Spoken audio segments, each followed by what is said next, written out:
来关心暴龙族的腊人王公禄，伫民国102年的时，提供危险的枪去掠山姜啊一款保育类的动物，被判刑3年6个月确定。这个案有争议，所以冇申请大法官解释。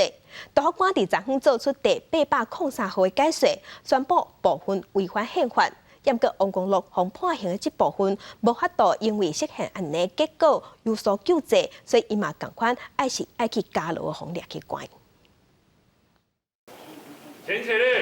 王公禄案伫初7公布实现结果，这个案的主要争议是限制原住民敢若会使使用家己制作较危险的腊枪，甲法律对原住民拍保育类动物，需要事前申请等等限制，敢有违宪。大法官宣布家己制作腊枪是无违宪，但是家己制作腊枪的安全问题应该要伫2年之内改善。运输后持有自制猎枪的违法行为，将它除罪化，不再适用刑罚的规定，而只是处以行政罚。构造算是粗糙，难有合宜的保险设计，可能会对原住民或第三人造成伤害，不符合安全狩猎的要求。